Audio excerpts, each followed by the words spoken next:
crente de que havia marcado um ponto com a moça, ela virou-se para ele e disse: olha, o problema é o seguinte, eu estudei em colégio religioso, fui freira, fiz lá um voto de pobreza, larguei o hábito, saí da ordem religiosa, vou me casar, mas eu prometi que vou continuar com o voto de pobreza, eu quero casar com um homem pobre e simples.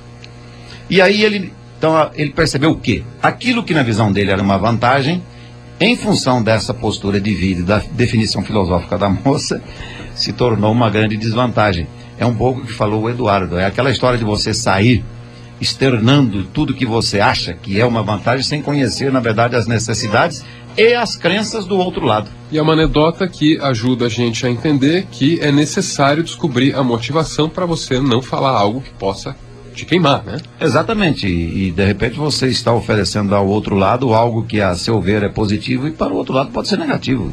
O ser humano é um animal complexo. E até por essa razão, os grandes vendedores, ou os vendedores de um modo geral, eles cometem um grave erro. Eles falam, fazem poucas perguntas.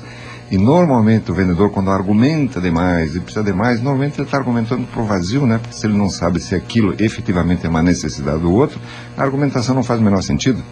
Né? E até por essa razão, Deus criou a gente com uma boca e duas orelhas, né? Então, eu acho que o bom vendedor é aquele que sabe ouvir, principalmente. Eu posso dizer uma coisinha que eu acho que é muito útil. Eu vivi um episódio nesta semana, pessoal, que eu vou até abrir aqui. Um grande amigo meu, pró-reitor de pós-graduação da Universidade Positivo, Luiz Hamilton Berton, com 44 anos, faleceu.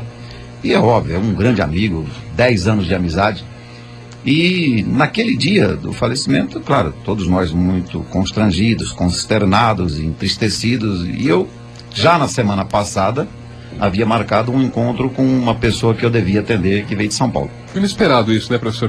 Mudando aqui rapidamente, o professor Luiz Hamilton, inclusive, já teve nesse programa. Já teve, um grande sujeito, né, porque morreu, nós somos condescendentes com os falecidos, mas ele realmente era uma grande pessoa.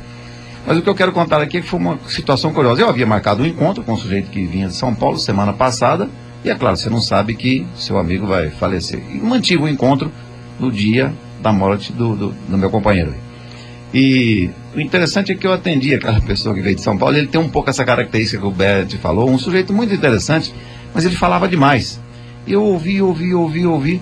Quando chegou ali uns 30, 40 minutos, ele perguntou assim: o que você acha? Eu falei: olha, você, pelo amor de Deus, me desculpe, eu não ouvi nada do que você falou, daqui a pouco vou ao velório de um amigo que faleceu ontem à noite e eu não estou em condições, mas nós havíamos marcado esse encontro. Eu falei: você vai ficar aqui amanhã? Na verdade, o que esse episódio ensinou? De repente, nós dois falhamos, né? Eu poderia ter dito para ele antes, mas ele, como negociador... Ele tinha que ter isso, tinha que ter se preparado para isso. Ou então, uma coisa que eu aprendi naquele momento, acho que quando você vai conversar com alguém, ainda que seja um encontro pré-agendado, acho que é bom chegar e perguntar: como tá? Tudo bem? A vida está boa? Como você está hoje? Podemos... Abertura. Abertura. Da exploração. Que é o nosso próximo ponto aqui, né? Mas você sabe, tem uma questão interessante que eu ia aproveitar que você falou agora. Quando a gente pergunta tudo bem para uma outra pessoa, a gente não escuta de fato a resposta. Então é uma pergunta retórica na maioria das vezes. As pessoas perguntam sem querer saber, né? Por exemplo, eu encontro você aqui, você chegou hoje para o debate, nos conhecemos hoje, e eu pergunto: tudo bem? E aí você me diz: olha, não, meu cachorro aconteceu isso, minha mãe aquilo, eu estou com um problema, meu carro bateu, seguro, não quer. Eu vou ficar atônito, né? O que é tudo isso que o sujeito está me contando? Então você vê que a gente, quando pergunta, não quer ouvir a resposta e também não está disposto a ouvir essa resposta, a aproveitar essa resposta. É um hábito de linguagem, né? Se tudo bem na maioria das vezes. Mas veja bem, o que a gente estava conversando aqui agora. O negociador, ele tem que perguntar tudo bem e tem que estar disposto a ouvir a resposta. E a resposta, muitas vezes, ela não é verbalizada, mas ela acontece com o gestual do corpo, com a maneira de se comportar. Será que não é sutil demais para que todo mundo consiga perceber? A gente cai naquela necessidade de treinamento de observação. Exatamente. Então, nem todo mundo é bom negociador. O bom negociador, ele está atento à linguagem corporal da pessoa que está do outro lado, e ele não só está ouvindo o que a pessoa está falando, mas ele está vendo também como ela está se comportando, aonde estão os focos de atenção dela. E no caso do Pio, essa pessoa que estava conversando com ele deveria ter percebido que ele estava disperso, que ele não estava realmente focado na conversa. Para não ficar só na percepção, na capacidade de percepção, essa função da abertura, né, esse canal, esse quebra-gelo, na verdade tem essa função de você tentar saber quanto tempo o cara tem, mesmo que você marcou com ele, você tem uma hora preparada para ele, mas não custa chegar, quanto tempo nós temos para nossa conversa? Aquele problema teu ainda persiste ou não? Você ainda tem essa necessidade ou não? Então você abre, você estabelece essa lista com ele, e aí você sabe, porque o outro vai dizer assim, escuta, tudo bem, eu marquei uma hora com você, mas eu posso ficar 15 minutos, porque faleceu fulano, aconteceu isso, aquilo, assim, em 15 minutos, o cara provavelmente teria falado muito menos, teria sido bem objetivo, olha, o ponto que nós então vamos tratar, esse e aquele. Para isso que serve essa abertura. Esse quebra-gelo serve para você rechecar, pelo menos inclusive, as condições do próprio encontro. O tempo, o clima, o que está acontecendo. Você vai ter interrupção, porque às vezes eu recebo pessoas e digo, olha, vou ter uma hora de entrevista com você. Mas eu estou esperando 2 ligações muito importantes. Então eu falo isso para ele. Então o indivíduo sabe que vai ter uma interrupção, vai ter isso, vai ter aquilo. A gente prepara a outra pessoa. E quando você conhece, e você coloca o outro também fica à vontade, ele acaba respondendo na mesma altura para você. Olha, tem um problema assim, está acontecendo isso. Então mesmo a conversa mais informal e aparentemente menos produtiva pode ser útil para você captar a informação. Isso mesmo, é para isso que serve. Álvaro, eu sempre dou a sugestão, porque me deram essa sugestão e eu achei muito útil. Ler biografias é uma atividade interessante para você ver como é que as pessoas bem-sucedidas ou mal-sucedidas também, é bom ler história de fracasso, como é que elas agiam. E há 2 histórias que me impressionaram, uma de um brasileiro, uma de um americano. Eu sempre sugiro, leia tudo que você pudesse se interessar por esse tema sobre Abraham Lincoln. Abraham Lincoln, o Eduardo, que é especialista na iniciação de negociação, era um sujeito especialista em tratar com pessoas. E há um brasileiro que, infelizmente, não é apto no Brasil produzirem-se obras a respeito de pessoas, mas um camarada que merece ter algumas obras produzidas a respeito dele, porque era um mestre na arte de negociar e sobreviver em situação difícil, Tancredo Neves. Esse é uma figura que, quando você lê... Ele viveu aos mais diversos ambientes. Foi cheio de suspense essa declaração. Achei que o professor Pio ia citar o Rui Barbosa. Não. Rui Barbosa era um intelectual terrivelmente eficiente na arte de convencer os outros por uma inteligência superior. Isso aí não é negociação imensa. Também? Ou... Mas é difícil ser um Rui Barbosa, né? Quando o Rui Barbosa... Mais fácil ser o Tancredo. Há um livro na praça que eu comprei outro dia dizendo o seguinte, pense como Einstein. Mas eu não sou Einstein, né? Não tenho a genialidade. Não é o livro que vai... Né?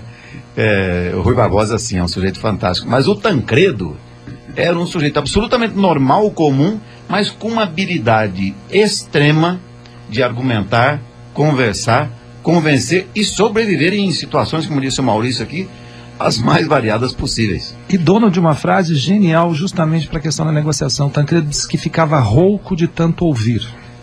Que é o... Era bom ouvinte, né? Era um bom ouvinte e, por consequência, um bom negociador. A primeira qualidade de um grande negociador é ser um bom ouvinte. Quem não ouve não pode ser um bom negociador. E aí, seguindo... A gente chega na apresentação, durante a qual é bom ouvir mesmo. Aí entra aí o cara sistemático, no meu caso o cara chato que vai na sequência, né? A gente está falando do quê? Abertura, habilidade de quebrar o gelo. A exploração, a capacidade de perguntar e de ouvir. Porque perguntar, às vezes a pessoa pergunta, mas ela não ouve. Depois que você se preparou, depois que você quebrou o gelo, fez a abertura, depois que você perguntou bastante para checar se aquilo que você achava é verdade, era verdade mesmo, só aí a gente deveria fazer a apresentação da proposta. Você já se preparou, já quebrou o gelo e já checou se aquilo é verdade, a chance dessa proposta ser bem aceita ou ser bem negociada é muito, mas muito, muito maior. E aí eu gostaria de fazer um parênteses aqui. De novo, depois de tantos anos trabalhando com negociação, o brasileiro, como ele é muito hábil no relacionamento humano, no jogo de cintura, na facilidade de perceber as pessoas, essas fases elas são muito mal feitas pelo brasileiro. O brasileiro não se prepara em método. O brasileiro, como eu quero dizer, é o brasileiro comum, mas também o brasileiro profissional. As pessoas se preparam um pouco, as pessoas gastam muito tempo com abertura, as pessoas gastam quase nada com exploração e vão para onde? Tem uma proposta para te fazer, como disse o Pio aqui no começo. Está aqui a proposta. Cadê o resto? Cadê a preparação? Cadê a abertura? Onde é que ficou a exploração? Quando essa proposta é rejeitada, ou essa proposta vira um Frankenstein, se arranca tanta coisa que não é a mesma proposta mais, o que as pessoas me dizem? O outro lado não sabe o que quer. Será que você se preparou direito? Eu brinco sempre. Então, a apresentação, ela é a cereja do bolo.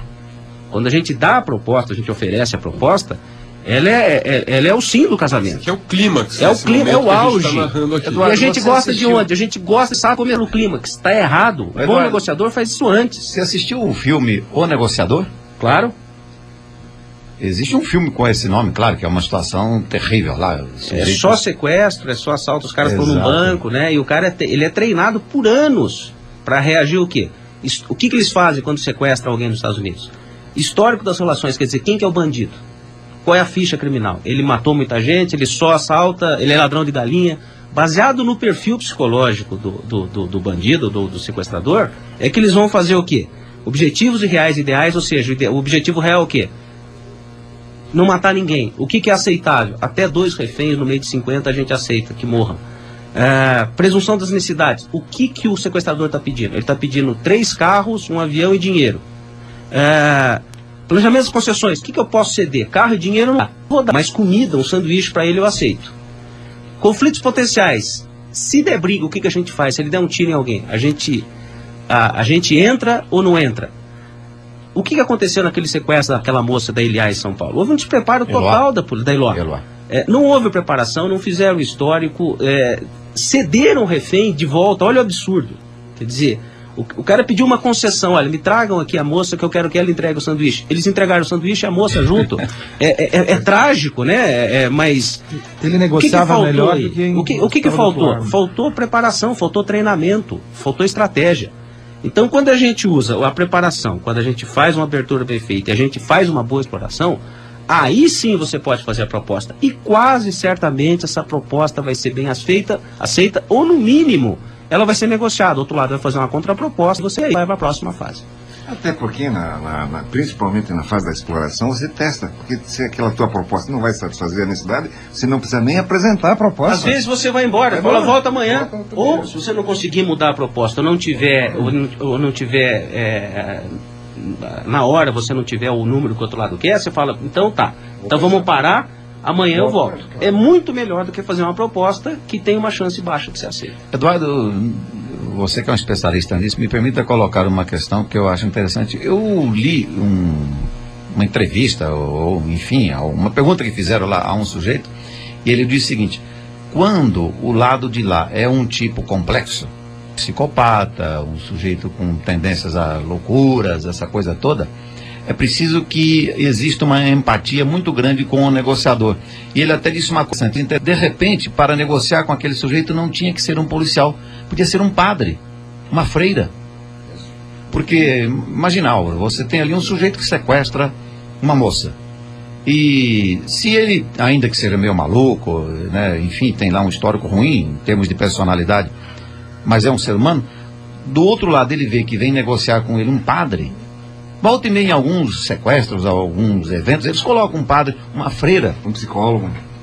Às vezes a mãe dele, ele quer conversar com a mãe, ele quer conversar com o pastor. Não é quem vai traçar a estratégia, é só a ponta da lança ali, né? É só quem ele está vendo. É a abertura, é para quebrar o gelo, para dar chance de que com o tempo as pessoas que estão frias na situação, que estão bem preparadas, são bons negociadores, usem o padre ou a freira ou a mãe do bandido. Mas isso não pode ser improvisado. Essa coisa de quebrar o gelo me leva a uma outra coisa, nessa situação que a gente está comentando, que é necessário ter confiança, né? Você tem que ter confiança no outro negociando, em quem está negociando com você. Se você não confia nele, obviamente você não vai acreditar nas propostas dele, nas posições dele. No momento de apresentar a proposta, isso já tem que ter sido feito. Essa confiança já tem que ter sido criada. Maurício, se além de ter confiança, ainda gostar da pessoa, óbvio, fica muito melhor, né? Claro. Mais fácil. Negociar com quem não se gosta é terrível, né? Bert, isso aí mostra o seguinte: uma empresa comete um erro terrível se mandar para negociar a favor dela qualquer coisa, um sujeito grotesco, grosseiro, que não consegue estabelecer empatia, simpatia com ninguém. Até por essa razão, muitas empresas, quando selecionam vendedores ou vendedoras, exigem uma apresentação assim, assado, porque tem que estar num determinado padrão de beleza, porque a beleza em si pressupõe confiança. É mais fácil a gente confiar numa pessoa bonita, intuitivamente, numa pessoa bonita, que numa pessoa feia. Interessante esse traço psicológico das pessoas. Também é por isso que não acreditavam que a Susan Boyle pudesse cantar. Isso não, Pois é. exatamente por essa